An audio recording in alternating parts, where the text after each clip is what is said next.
আচ্ছা, dear students, BCom semester 4 CCM system, আমি শুভাশিস ভট্টাচার্য, আমার ক্লাসে তোমাদের সবাইকে ওয়েলকাম। তোমাদের আমি ফিনান্সিয়াল অ্যাকাউন্টিং 2 ক্লাস করাচ্ছি। আর মানে চ্যাপ্টার আজকে যেটা করাচ্ছি এটা হলো ইন্স্যুরেন্স ক্লেম। তো আমি লিখলাম এখানে ইন্স্যুরেন্স ক্লেম। আগে ইন্স্যুরেন্স ক্লেমের ব্যাপারে আমি একটুখানি বলে দেবো, শোনো।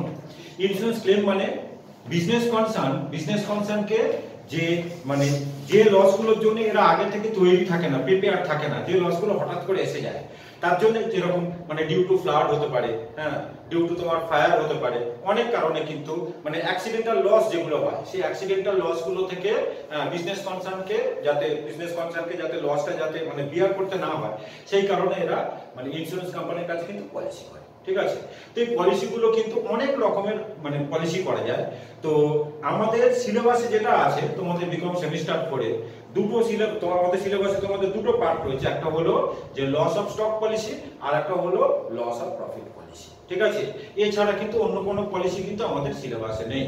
তো লস অফ স্টক পলিসি মানে কি? লস অফ স্টক পলিসি মানে আগুন লেগে, অনলি আগুন, কিন্তু আগুন লেগে বিজনেস কনসার্নের স্টক যদি পুড়ে যায়, ঠিক আছে, তার জন্য ইন্স্যুরেন্স কোম্পানির কাছে বিজনেস কনসার্ন পলিসি করে রাখে। ঠিক আছে, এবার ইন্স্যুরেন্স কোম্পানি তার রেসপেক্টে আমাদেরকে ক্লেম দেয়। এইবারে কতটা ক্লেম আমরা ইন্স্যুরেন্স কোম্পানির কাছ থেকে চাইবো, সেটাই হচ্ছে কি আমাদের এখানে বার করতে লাগবে, সেটাই আমাদের এখানে শিখতে লাগবে। এটা হলো তোমার লস অফ স্টক পলিসি। তার জন্য আমাদের মানে কোম্পানিকে কিন্তু লস অফ স্টক পলিসি কিন্তু ইন্স্যুরেন্স কোম্পানির কাছে কিন্তু করতে হবে। উইদাউট পলিসি কিন্তু কখনো কিন্তু ইন্স্যুরেন্স কোম্পানি ক্লেম দেয় না। ঠিক আছে, তাহলে এটা হলো লস অফ স্টক পলিসি। আর সেকেন্ডটা হলো আমাদের loss of profit policy. Loss of profit policy মানে কি? এই যে আগুন লেগে মানে বিজনেস কনসার্নের স্টক যে পুড়ে যাচ্ছে, এইবারে বিজনেসটাকে আগের জায়গায় ফিরিয়ে আনতে অনেকটা কিন্তু সময় চলে যায়। এই সময়টা কিন্তু বিজনেসকে যেগুলো ফিক্সড কস্ট সেগুলো বিয়ার করতে হয়, সাথে সাথে কিন্তু মানে ওই সময়কার যে প্রফিট সেটাও কিন্তু বিজনেসকে লস করতে হয়। এর জন্যও কিন্তু ইন্স্যুরেন্স কোম্পানির কাছে বিজনেস কনসার্ন কি করে না, পলিসি করে রাখে, এটাকে বলা হয়। আর এই পিরিয়ডটাকে যেটা বলা হয় মানে যেদিনকে আগুন লাগে সেদিন থেকে শুরু করে বিজনেসটা আবার আগের পজিশনে মানে আসার যে সময়টা, এই যে টাইম গ্যাপটা, এইটাকে বলা হয় ইনডেমনিটি পিরিয়ড।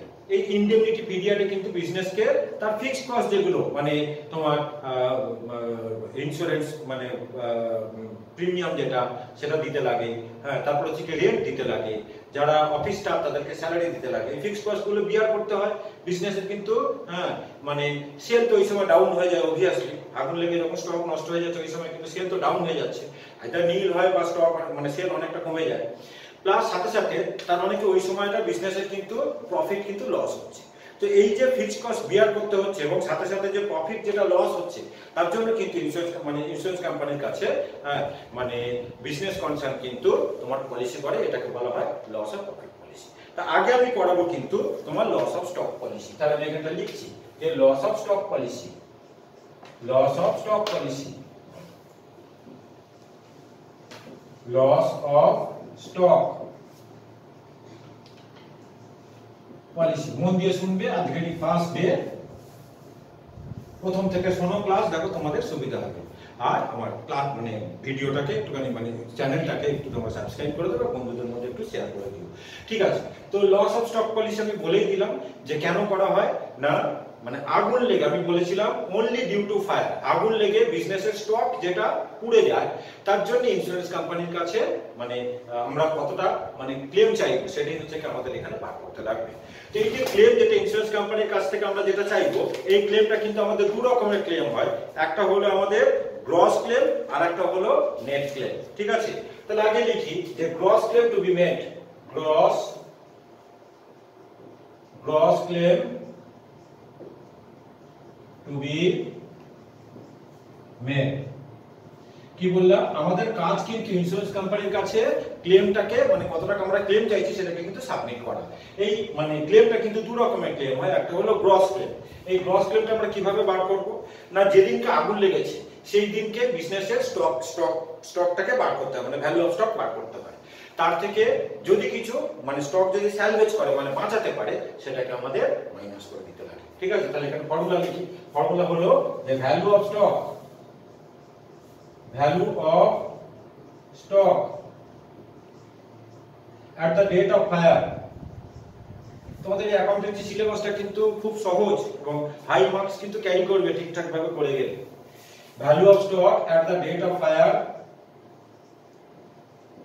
অন্তত বলতে পারি যে আগেকার যেটা সিসিএফ সিস্টেম ছিল ওদেরকে কিন্তু অনেক করতে হতো একসঙ্গে। তোমাদের কিন্তু এই পার্ট পার্ট করে ছোট ছোট করে যে পড়ানো হচ্ছে এতে কিন্তু তোমাদের মার্কস কিন্তু অনেক কিন্তু ক্যারি করতে পারবে তোমরা, কিন্তু একটু যদি ভালো করে যদি করো। বিশেষ কিন্তু চ্যাপ্টার নেই, 5টা 6টা মতন চ্যাপ্টার আছে, বুঝতে পারলে? আচ্ছা, এবং এগুলো থেকে কোন কোন অঙ্কগুলো পরীক্ষায় আসে এগুলো কিন্তু আমরা ইজিলি কিন্তু বলে দিতে পারি, ঠিক আছে? পরীক্ষার সময় নিশ্চয়ই বলে দেবো যে কোন কোন অঙ্কগুলো ভালো ভালো করে পড়ে গেলে সেখান থেকে তুমি কিন্তু পরীক্ষায় কিন্তু কমন পেয়ে যাবে। আর ক্লাসগুলো কিন্তু রেগুলার করতে হবে। তো value of stock at the date of fire minus stock salvage, minus stock salvaged, stock salvaged. এইবারে value of stock at the date of fire সমান কিভাবে আমরা বার করব?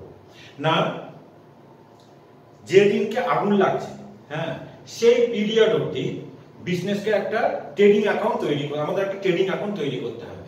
যেহেতু এটা পুরো বছরের ট্রেডিং না, ওর জন্য আমরা এটাকে নরমাল ট্রেডিং অ্যাকাউন্ট বলি না, আমরা বলি মেমোরেন্ডাম ট্রেডিং অ্যাকাউন্ট, ঠিক আছে? মানে বছরের শুরু থেকে যেদিনকে আগুন লেগেছে সেই দিন অবধি এই যে পিরিয়ডটা, এই পিরিয়ডের জন্য আমাদের একটা ট্রেডিং অ্যাকাউন্ট তৈরি করতে লাগে। যেহেতু এটা পুরো বছরের ট্রেডিং হচ্ছে না, হ্যাঁ, এটা আমরা বার করছি অনলি মানে ওই যেদিনকে আগুন লেগেছে সেদিনকে স্টকের ভ্যালুটা বার করবার জন্য, এটাকে বলা হয় মেমোরেন্ডাম ট্রেডিং অ্যাকাউন্ট। তো তোমার ওপেনিং স্টক মানে ক্লোজিং স্টক বার করবার জন্য বাকি যে ইনফরমেশন গুলো এগুলো আমাদের মানে প্রোভাইড করে দেওয়া থাকে, যে ওপেনিং স্টক বলে দেওয়া থাকে, পারচেজ বলে দেওয়া থাকে ওই পিরিয়ডটা, হ্যাঁ, মানে বছরের শুরু থেকে ওই মানে ডেট অফ তোমার হচ্ছে কি ফায়ার অকারেন্স এই পিরিয়ডটা, হ্যাঁ, তোমার পারচেজ বলে দেওয়া থাকে, তোমার সেল বলে দেওয়া থাকে, আর জিপি রেটটাও কিন্তু বলে দেওয়া থাকে জেনারেলি, হ্যাঁ, না বলা থাকলে তখন কি করতে হবে সেটা বলে দিচ্ছি। তো আমরা বাকিগুলো সব বসিয়ে দেবো, মানে ওপেনিং স্টক বসিয়ে দেবো, তোমার পারচেজ বসিয়ে দেবো, ক্রেডিট সাইডে সেল বসিয়ে দেবো, এবারে ডেবিট সাইডে তোমার জিপিটাকে আমরা বসিয়ে দেবো। তাহলে ব্যালেন্সিং ফিগার করে আমাদের কিন্তু যে ক্লোজিং স্টকটা যেটা বেরোবে ওটাই হলো আমাদের value of stock at the date of fire. এবার যদি জিপি রেট যদি বলে দেওয়া থাকে তাহলে তো খুবই ভালো কথা, কিন্তু যদি জিপি রেট যদি না বলে দেওয়া থাকে সেক্ষেত্রে আমাদের কি করতে হয়? লাস্ট ইয়ারের একটা ট্রেডিং অ্যাকাউন্ট আমাদের তৈরি করে নিতে হবে, সেখান থেকে আমাদের গ্রস প্রফিটটাকে বার করে নিতে হবে। সেখানে কিন্তু বাকি সব closing stock, opening stock, purchase, sale সব তোমার বলে দেওয়া থাকবে। ওখান থেকে আমরা গ্রস প্রফিটটাকে বার করব। এবারে সেলের উপরে জিপি রেটটাকে আমরা বার করব লাস্ট ইয়ারে, মানে gross profit by sales into 100। ওই রেট অফ গ্রস প্রফিটটা আমরা এই বছরেতে মানে মেমোরেন্ডাম ট্রেডিং অ্যাকাউন্ট যখন আমরা তৈরি করব এই বছরে, মানে ওই আগের বছরের জিপি রেটটাকেই কিন্তু আমরা অ্যাপ্লাই করব। আর ওরা অঙ্কেতে বলেই দেয় যে জিপি রেটটা কিন্তু ইউনিফর্ম থাকে, এই কারণে কিন্তু লাস্ট ইয়ারের জিপি রেটটাকে আমরা এই বছরে মানে অ্যাপ্লাই করতে পারি, ঠিক আছে? তো এটা হলো আমাদের gross claim to be loss কিভাবে বার করতে হবে বলে দিলাম। Value of stock at the date of fire বার করব মেমোরেন্ডাম ট্রেডিং থেকে। তাহলে কি বললাম, জিপি রেট যদি বলে দেওয়া থাকে সেক্ষেত্রে শুধু ডাইরেক্ট আমরা মেমোরেন্ডাম ট্রেডিং করতে পারবো, কিন্তু জিপি রেট যদি না বলে দেওয়া থাকে সেক্ষেত্রে আমাদের দুটো ট্রেডিং করতে হয়। একটা লাস্ট ইয়ারের ট্রেডিং অ্যাকাউন্ট তৈরি করতে হবে, সেখান থেকে আমাদের গ্রস প্রফিটটাকে বার করে আমাদের জিপি রেট বার করতে হবে, ঠিক আছে? সেই জিপি রেট এই বছরে আমরা অ্যাপ্লাই করব মেমোরেন্ডাম ট্রেডিং অ্যাকাউন্ট থেকে। তো value of stock at the date of fire balancing মানে ফিগার হিসেবে আমরা পাবো। তার থেকে যদি কিছু স্টক যদি স্যালভেজ করতে পারে সেটাকে আমরা মাইনাস করব, ঠিক আছে? এবার আমরা বলবো যে net claim to be lost. Net claim to be lost, আমি বলেছিলাম যে ক্লেমটা কিন্তু আমাদের দুই রকম, মানে একটা হলো gross claim to be lost আর একটা হলো net claim to be lost. Net claim to be lost, net claim to be lost. Net claim মানে কি? দেখো, আমার যত টাকা স্টক পড়লো পলিসি ভ্যালু তার থেকে যদি, ভালো করে শোনো, আমার যত টাকা স্টক পড়লো তার থেকে যদি পলিসি ভ্যালু যদি বেশি থাকে, সাপোজ আমার 5 লাখ টাকা স্টক পড়েছে, আমার পলিসি করা আছে 8 লাখ টাকা, ইন্স্যুরেন্স কোম্পানি কিন্তু ক্লেম দিতে কিন্তু কোনো ঝামেলা করবে না, ঠিক আছে? তাহলে এই নেট ক্লেম আমাদের তখনই করতে লাগবে না যখন তোমার পলিসি ভ্যালুটা, তোমার value of stock at the date of fire, value of stock at the date of fire এর থেকে যখন পলিসি ভ্যালুটা কিন্তু কম হবে তখনই কিন্তু আমাদের এই নেট ক্লেমটা করতে লাগবে। তাহলে নেট ক্লেম আমরা তখনই করব যখন পলিসি ভ্যালুটা value of stock at the date of fire, যেটা ট্রেডিং থেকে যেটা বেরোবে মানে স্যালভেজ মাইনাস করবার আগে, ঠিক আছে, ওইটার থেকে যদি পলিসি ভ্যালুটা যদি কম হয় তখন কিন্তু আমরা net claim to be lost মানে বার করব বাই অ্যাপ্লাইং তোমার হচ্ছে কি অ্যাভারেজ ক্লজ। তাহলে net claim to be lost ফর্মুলাটা আমাদের তাহলে কি হবে? নেট ক্লেম কখন করতে হবে তো বলে দিলাম যে when policy value will be lower than value of stock at the date of fire। তাহলে মানে net claim to be lost এর ফর্মুলাটা হবে যে policy value policy value divided by value of stock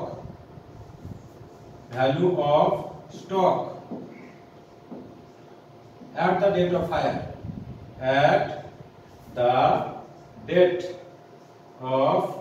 hire into gross claim ব্যাস এটা হলো আমাদের formula net claim to be loss বার করা। এবার আমি একটা অঙ্ক করিয়ে দিচ্ছি, ঠিক আছে? আচ্ছা, করছি অঙ্কটা। বলছে the godown of Kapil brothers caught fire on 15/6/25। তাহলে 15/6/25 এ আগুন লেগেছে। Record save from fire showed the following particulars। আমাদের স্টক এট কস্ট অন 1/1/24 বলে দেওয়া আছে, মানে লাস্ট ইয়ারের মানে শুরুর স্টক, মানে লাস্ট ইয়ারের ওপেনিং স্টক বলে দেওয়া আছে। আগুন লেগেছে আমাদের 15/6/25 এ। তো স্টক বলে দিয়েছে 1/1/24 মানে লাস্ট ইয়ারের opening stock. Stock at cost on 31/12/24 মানে লাস্ট ইয়ারের ক্লোজিং স্টক। তারপর বলছে purchase less return during 2024 last ইয়ারের purchase, sales less return during 2024 মানে লাস্ট ইয়ারের সেলস। তারপর বলছে যে পারচেজ ফ্রম 1/1/25 টু 15/6/25 এটা হলো আমাদের এই বছরের, মানে আগুন যে বছরে লেগেছে সেই বছরকার পারচেজ। আর বলছে সেলস ফ্রম 1/1/25 টু 15/6/25 ওই সেম পিরিয়ডের এই বছরের সেল বলে দেওয়া আছে। এবার বলছে sales of 2024 include goods drawn by the owner ₹10,000 at selling price. দেখো আমরা জেনারেলি জানি যে ওনার কিন্তু বিজনেস থেকে যখন গুডস ড্র করে নিজের প্রয়োজনে পার্সোনাল ইউজের জন্য কস্ট প্রাইসে করে, কিন্তু এখানে বলে দিয়েছে যে ওনার বিজনেস থেকে সেলিং প্রাইসে মাল ড্র করেছে, সেটা সেলসের মধ্যে ঢুকে আছে। তো ওনার যদি সেল মানে বিজনেস থেকে যদি সেল প্রাইসে যদি মাল ড্র করে, সেটা যদি সেলের মধ্যে যদি ঢুকে থাকে, তো বাইরের সেলের সঙ্গে তো এটা কোনো ডিফারেন্স থাকছে না। মার্কেটে সেল করে কোনো একটা প্রোডাক্ট সাপোজ 100 টাকা করে, এবার নিজে তুলেছে 100 টাকা ক্যাশ বাক্সে রেখে দিয়েছে, তো বাইরের সেলের সঙ্গে এই সেলটার কোনো ডিফারেন্স নেই। তো এটা যদি সেলের মধ্যে যদি ঢুকে থাকে, তার জন্য আমাদের কোনো এন্ট্রি করার কোনো প্রয়োজন নেই, তাহলে এটাকে কিন্তু আমরা ইগনোর করব। এবার বলছে purchase of machinery ₹4,800 included in purchase of 2024। এটা কিন্তু আমাদের অ্যাডজাস্ট করতে লাগবে। মেশিনারি পারচেজের মধ্যে যদি ঢুকে থাকে তো সেটা তো অবভিয়াসলি ভুল আছে, তাহলে আমাদের 2024 এর পারচেজ থেকে এটা আমাদের মাইনাস করতে লাগবে। Gross profit had remained at uniform rate, এটা আমি বলে দিয়েছিলাম যে লাস্ট ইয়ারের গ্রস প্রফিটটা আমরা এবছরে অ্যাপ্লাই করতে পারি এই কারণে যে গ্রস প্রফিটটা আমাদের ইউনিফর্ম থাকে। আচ্ছা, এবার বলছে the stock salvaged were worth ₹10,000 বলে দিল স্টক স্যালভেজ। আর বলছে Kapil brothers had insured their stock for ₹60,000 মানে পলিসি ভ্যালু কিন্তু আমাদের বলে দেওয়া আছে। তো বলছে calculate the amount of insurance claim. ঠিক আছে, তাহলে বুঝতে পারলাম যে আমাদের এখানে কিন্তু গ্রস প্রফিট রেট তো বলেও দেওয়া নেই, আর লাস্ট ইয়ারের দেখো ইনফরমেশন গুলো সব দিয়েই দেওয়া আছে। তাহলে আমাদের এখানে দুটো ট্রেডিং তৈরি করতে হবে। আগে একটা লাস্ট ইয়ারের ট্রেডিং অ্যাকাউন্ট তৈরি করে আমাদের মানে রেট অফ গ্রস প্রফিটটা বার করতে হবে, তারপর আমি মেমোরিয়াল অফ ট্রেডিং অ্যাকাউন্ট তৈরি করব। ঠিক আছে, তাহলে এই অবধি আমার রুল বলা হইলো। এটাকে আমি একটুখানি আলাদা করে দিলাম তোমাদের বুঝতে কিন্তু সুবিধা হয়। আচ্ছা, তো এইখানে আমি লাস্ট ইয়ারের ট্রেডিং অ্যাকাউন্টটাকে বানাচ্ছি ছোট করে একটা লাস্ট ইয়ারের ট্রেডিং বানাচ্ছি। আর এইখানে আমি মেমোরিয়াল অফ ট্রেডিং অ্যাকাউন্টটা তৈরি করব। ঠিক আছে, ছোট ট্রেডিং অ্যাকাউন্ট, একটাই কলাম, একটা কলামেতেই হয়ে যাবে। তাহলে লিখছি যে ট্রেডিং অ্যাকাউন্ট উপরে দিতে হবে যে বুকস অফ কে ব্রাদার্স। আচ্ছা, তো ট্রেডিং অ্যাকাউন্ট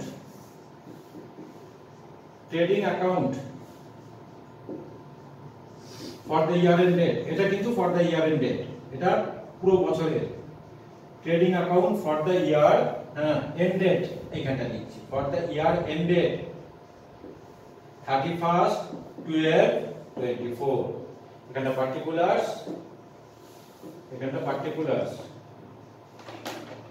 এখানে ডেবিট দেবে, এদিকটা ক্রেডিট দেবে, এটাও পার্টিকুলার্স, আর এগুলো আমাদের রুপিস কলাম। ঠিক আছে, তাহলে লিখি যে টু ওপেনিং স্টক, এগুলো আমাদের সব বলে দেওয়া আছে, যেরকম আমরা নরমাল ট্রেডিং অ্যাকাউন্ট তৈরি করি। টু ওপেনিং স্টক, টু পারচেজটাকে আমাদের ভেতরে রাখতে হবে কারণ একটা মেশিনারি পারচেজ আছে। টু পারচেজ বাই সেলস আর বাই ক্লোজিং স্টক, আগে লিখে রাখলাম, এবার টাকাগুলো বসাবো তারপরে বাই ক্লোজিং স্টক। তো আমাদের ওপেনিং স্টক আমাদের বলে দেওয়া আছে, দেখো তোমার 60,000 রুপিস, 60,000 টাকা। 60,000 রুপিস আমাদের ওপেনিং স্টক বলে দেওয়া আছে। আচ্ছা, লাস্ট ইয়ারের পারচেজ আমার ছিল, আচ্ছা ক্লোজিং স্টক বলে দেওয়া আছে 84,000, ক্লোজিং স্টক বলে দেওয়া আছে 84,000। আচ্ছা, লাস্ট ইয়ারের পারচেজ আমাদের বলে দেওয়া আছে 568,800, ভেতরে লিখলাম 568,800, এখান থেকে লেস করছি, লেস মেশিনারি পারচেজ বা purchase of machinery, less purchase of machinery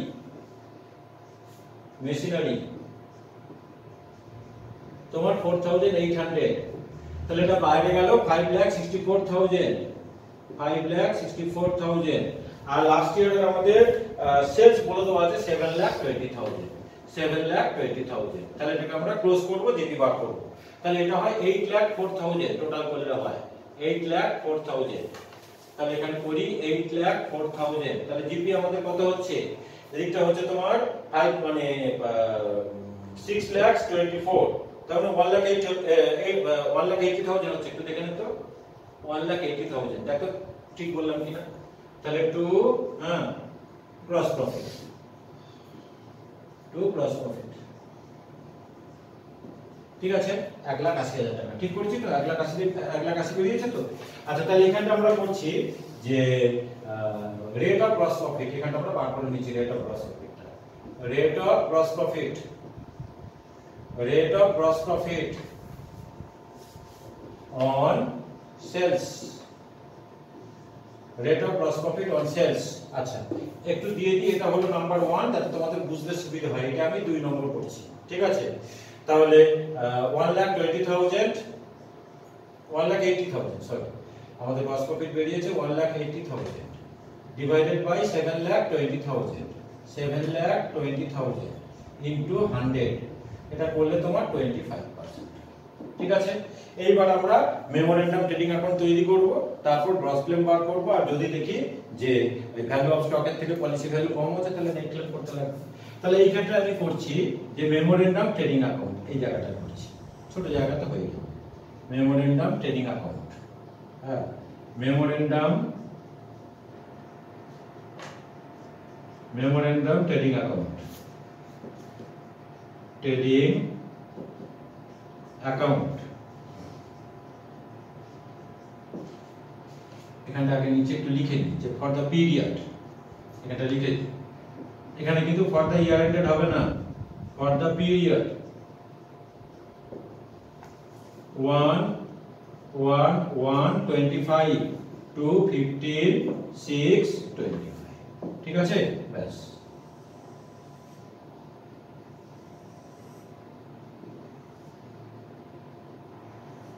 এখানে পার্টিকুলারস আর ডেবিট ক্রেডিটটা মাস্ট দিতে লাগবে, পার্টিকুলারস আর ডেবিট ক্রেডিট মাস্ট দিতে লাগবে। আচ্ছা, এখানটা হলো পার্টিকুলারস, পার্টিকুলারস, এখানটা হলো রুপিস। আচ্ছা, লাস্ট ইয়ারের ক্লোজিং স্টকটা এই বছরের ওপেনিং স্টক হয়ে যাবে, ঠিক আছে। এই যে ক্লোজিং স্টকটা, এটা এই বছরের ওপেনিং স্টক হবে, টু ওপেনিং স্টক। লাস্ট ইয়ারের ক্লোজিং স্টক আমাদের এই বছরের ওপেনিং স্টক হয়ে যায়, to opening stock, to opening stock 84,000। To purchase, purchase এই বছরে আমাদের বলে দেওয়া আছে, টু পারচেজ, এই বছরের পারচেজ আমাদের গিভেন তোমার হচ্ছে কি 1,80,500, 1,80,500, 1,80,500। এবার আমরা লিখি যে by sales, by sales, sales আমাদের বলে দেওয়া আছে 2,46,000, 2,46,000। এবার আমরা লিখব to gross profit, to gross profit, এই সেলসটার উপরে আমরা 25% করব, তার মানে 2,46,000 ইনটু 25% করলে কত হয়, মানে 1,23,000 তার হাফ, মানে 61,500, 61,500। এবার তিনটাকে একটু টোটাল কর, ক্লোজিং স্টকটা ব্যালেন্সিং ফিগার হবে 1,80,000 আর 84, মানে 2,64,000, 2,65,000, 2,66,000, 2,66,000, 3,26,000 হচ্ছে কত দেখতো, 3,26,000 হচ্ছে কি 3,26,000। এদিকটা লিখি 3,26,000 তার থেকে 2,46,000 মাইনাস করলে আমাদের কত হয় 80,000 টাকা। তাহলে এটাকে আমরা লিখবো by closing stock, by closing stock, এটাই আমাদের value of stock at the date of fire. এখানে ব্র্যাকেটে লিখে দিলাম যে ব্যালেন্সিং ফিগার, ঠিক আছে। তাহলে এবার আমরা করব যে gross claim to be lost. এই নিচটা করে দিচ্ছি, এই নিচটাতে জায়গাতে হয়ে যাবে। Gross claim to be lost এখানটা আমাদের হয়ে গেল। আচ্ছা, তাহলে এইটা হলো আমাদের 1, এটা হলো আমাদের 2, এটা হলো আমরা মেন সাম করলাম, এটা হলো 3, আর নিচে লিখছি যাতে তোমাদের বুঝতে সুবিধা হয় যে কোনটার পর কোনটা আমি করছি। তাহলে এখানে লিখছি যে gross claim to be lost, বলে দিয়েছি যে value of stock at the date of fire থেকে স্টক স্যালভেজটা মাইনাস করব। আমাদের স্টক স্যালভেজ বলে দেওয়া আছে 10,000 রুপিস, তার মানে 80,000 মাইনাস 10,000 মানে 70,000 রুপিস, ঠিক আছে, রুপিস 70,000। এবার করব, দেখো আমাদের পলিসি ভ্যালু কিন্তু বলে দেওয়া আছে 60,000 টাকা। পলিসি ভ্যালু আমাদের বলে দেওয়া আছে, বলে দিয়েছে যে Kapil brothers had insured their stock for rupees 60,000। এবার ভ্যালু অফ স্টক দেখো এইটার সঙ্গে কম্পেয়ার করতে হয়। এই value of stock at the date of fire এর থেকে আমাদের পলিসি ভ্যালু কিন্তু কম, মানে 80,000 এর থেকে 60,000 অবভিয়াসলি কম, তাহলে কিন্তু আমাদের net claim to be lost বার করতে লাগবে। তাহলে এটা আমরা লাস্ট কোশ্চেনে 5 নাম্বার লিখছি যে net claim to be lost. আমার ফর্মুলা তো দেওয়াই ছিল, policy value by value of stock at the date of fire into gross claim. Policy value হলো 60,000 টাকা বাই ভ্যালু অফ স্টক হলো 80,000 টাকা ইনটু গ্রস ক্লেম আমাদের হলো 70,000 টাকা। এটা করলে কত হয় দেখতে একটু 52,500 হয় কিনা, এটা করলে কি 52,500 হয়, একটু ক্যালকুলেশনটা করো, 52,500 হয় কিনা একটু দেখে নিন। মানে 70,000 into 3/4 17,500 ঠিকই করেছি, ঠিক আছে। আসলে তো অঙ্কগুলো এতবার আমাদের পড়ানো যে মুখস্থ হয়ে গিয়েছে। যাই হোক, তাহলে দেখো এত সোজা অঙ্ক এক্সামে যে আসবে এটা আশা কিন্তু করো না, এত সহজ অঙ্ক পরীক্ষাতে দেয় না। এটা তোমাদের একটা প্রিলিমিনারি লেভেলের অঙ্ক করালাম, এরপরে কিন্তু আরো কিছু কিছু অ্যাডজাস্টমেন্ট তোমাদের দেওয়া থাকবে, সেগুলোকে কিন্তু করে যেতে হবে। এটা ফার্স্ট অঙ্ক আমি করালাম, তোমাদের কনসেপ্ট চলে গেল। তবে এত সহজ অঙ্ক যে পরীক্ষায় যে আসবে এটা কিন্তু মানে আশা করো না, এত সহজ কিন্তু দেওয়া হয় না। পরীক্ষাতে কিন্তু বিশেষ করে অনার্সে কিন্তু একটু ভালো ভালো অঙ্কগুলো আসে, তো ভ্যারাইটি ওলা সাম কিন্তু আমাদের কিন্তু করতে লাগবে। আমি নিশ্চয়ই সেরকম অঙ্ক আমি করিয়ে দেবো। ক্লাসগুলো আমার রেগুলার কিন্তু ফলো করো, আর যেটা রিকোয়েস্ট করার আমার চ্যানেলটাকে তোমরা কিন্তু একটু সাবস্ক্রাইব করো আর বন্ধুদের মধ্যে একটু শেয়ার করো, ঠিক আছে। আর আমি দিতে থাকবো, আমি যেরকম ভিডিও করেছি করতে থাকবো। থ্যাংক ইউ তোমাদের সকলকে।